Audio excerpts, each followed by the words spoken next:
ఇందిరమ్మ ఇంటి నిర్మాణ పనులను లబ్ధిదారులు 30 రోజుల్లోగా ప్రారంభించి వచ్చే దసరా దీపావళి పండుగలు నూతన గృహంలో జరుపుకోవాలని రాజన్న సిరిసిల్ల జిల్లా కలెక్టర్ సందీప్ కుమార్ ఝా ఆకాంక్షించారు. గంభీరావుపేట మండలంలో రెండో విడత కింద 507 లబ్ధిదారులను పారదర్శకంగా అర్హులుగా ఎంపిక చేసి ఉత్తర్వులు పంపిణీ చేశామని తెలిపారు. ఇందిరమ్మ ఇంటి లబ్ధిదారులకు 4 దశలలో 5 లక్షల రూపాయలు ఆర్థిక సాయం అందుతుందని తెలిపారు. 30 రోజులలో నిర్మాణ పనులు లబ్ధిదారులు ప్రారంభించాలని, లేని పక్షంలో మంజూరు చేసిన ఇల్లు రద్దయ్యే అవకాశం ఉంటుందని తెలిపారు. ఇవ్వడం జరిగింది. శ్రీకాళ తదితర నిర్ణయం చేయాలనేటువంటి ఉద్దేశంతో ఈ కార్యక్రమాన్ని తీసుకోవడం జరిగింది. ఇల్లు కూడా ఆనాటి నిలబడతా ఉన్నాయి. ఇప్పుడు కూడా ఆ మహనీయుల పేరు మీద చేస్తున్న మన సిరిసిల్ల నియోజకవర్గ ఇన్ఛార్జ్ పెద్దలు కేకే మైనార్టీ గారు కూడా విజ్ఞప్తి చేస్తున్నారు. వీళ్ళందరూ కూడా సన్నద్ధం తీసుకుంటారు, ఉచితంగా బస్సులో ప్రయాణం చేస్తున్నారు, 200 యూనిట్ల వరకు ఉచిత విద్యుత్ అందిస్తున్నారు, 500 సిలిండర్ పొందుతున్నారు. కాబట్టి ఈ రేవంత్ కూడా ధన్యవాదాలు తెలియజేస్తున్నాను. జై హింద్.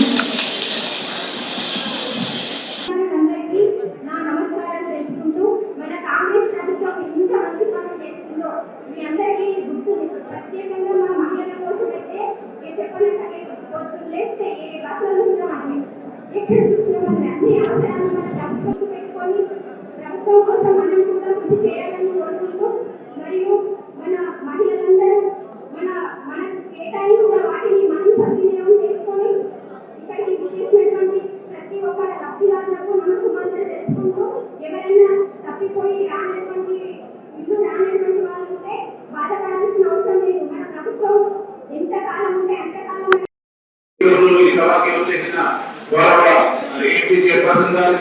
మా స్పెషల్ ఆఫీసర్ గారికి, పీడీ హౌసింగ్ గారికి, ఇక్కడ ఉన్న రాజకీయ లీడర్స్ అందరికి, మన గ్రామ పంచాయతీ సిబ్బంది, మా మండల సిబ్బంది, మరి ఇక్కడ వచ్చిన మా ప్రతి ఒక్క పంచాయత్ సెక్రటరీ, మరి మేజర్ గా ఇక్కడ ఉన్న లబ్ధిదారులందరికీ ఇంద్రయాన తరఫు నుంచి నా హృదయపూర్వక నమస్కారం, స్వాగతం, సుస్వాగతం.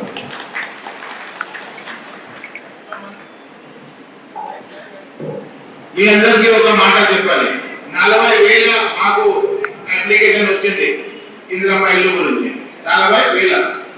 దీని మీద ఈ రోజు మనం మీ గంభీరావుపేట మండలం 40,000 మంది మీద మీ లిస్ట్ లో వచ్చింది. దీనికోసం మా ఇందిరమ్మ కమిటీ వారికి ప్రత్యేక ధన్యవాదాలు. దీంతో పాటు మా పంచాయత్ సెక్రటరీ మరి మా స్పెషల్ ఆఫీసర్ హౌసింగ్ డిపార్ట్మెంట్ కి కూడా ప్రత్యేక ధన్యవాదాలు. సో 2-3 విషయం మీకు మీడియాగా చెప్తాను. కొంతమంది గరీబాలు ఉన్నారు, కానీ అతి పెద్ద వాళ్ళకి ముందు ఇవ్వడం జరిగింది, ప్రభుత్వ ఆదేశం లేదు. కానీ దీనికి మీరు సద్వినియోగం చేయించాలి. ఎట్లా అవుతుంది ఇది? ఇందిరమ్మ ఇల్లుకి 4 రకాలుగా స్టేజెస్ ఉన్నాయి. మొదటి స్టేజ్ అంటే బేస్మెంట్ లెవెల్ చెప్తాం. దీన్ని బేస్మెంట్ లెవెల్ మీరు పూర్తి చేస్తే మీకు 1,00,000 రూపాయలు డైరెక్ట్లీ మీ అకౌంట్ లో పడతాయి. తర్వాత స్లాబ్ లెవెల్ ఉంది, రూట్ కాకుండా స్లాబ్ లెవెల్ పడినప్పుడు మళ్ళీ 1,00,000 మీ అకౌంట్ లో డైరెక్ట్లీ పడతాయి.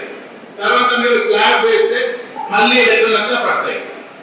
అదే విధంగా మీరు తర్వాత ప్లాస్టిక్ కలపు మరుగుతోటి కట్టేస్తే మీకు లాస్ట్ లో 1,00,000 మీ అకౌంట్ లో డైరెక్ట్లీ పడతాయి.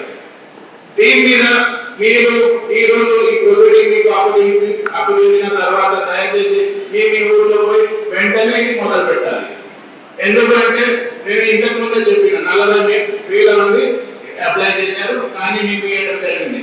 మీరు చేసిన తర్వాత ఆ డబ్బు మీ అకౌంట్ లో పడిన తర్వాత సెకండ్ విడతలో వాళ్ళకి కూడా వస్తుంది. మీరు ఇంతకు ముందు అడిగారు, కొంతమంది మిస్ అయ్యారు, వాళ్ళకి ఎట్లా వస్తుంది? మీరు పూర్తి చేసిన తర్వాత వాళ్ళకి కూడా వస్తుంది. సో మీ మీద కూడా అది రెస్పాన్సిబిలిటీ ఉంది. దయచేసి వెంటనే అది కూడా కంప్లీట్ చేయాలి. రెండోది, ఇక్కడ ఉన్న కలెక్టర్ ఉండొచ్చు, పీడీ హౌసింగ్ ఉండొచ్చు, లీడర్ పొలిటికల్ లీడర్ ఉండొచ్చు, కానీ మీకు గవర్నమెంట్ కి అనుబంధం ఉంది. మధ్యలో ఎవరు మిడిల్ మ్యాన్ లేదు, ఎవరు దళాలు లేదు. మీరు పంచాయత్ సెక్రటరీ గారు ఆ ఫోటో తీసిన తర్వాత డైరెక్ట్లీ మీ బ్యాంక్ అకౌంట్ కి డబ్బు పడతాయి. దీని మీద మధ్యలో ఎవరు లేరు, మీకు ఎవరికి ఒక నయం కూడా ఇచ్చిన అవసరం లేదు. సో అది కూడా మీరు గమనించండి. మా పంచాయత్ సెక్రటరీ గారు ఫోటో తీసిన తర్వాత ప్రతి సోమవారం మీ అకౌంట్ చెక్ చేయండి.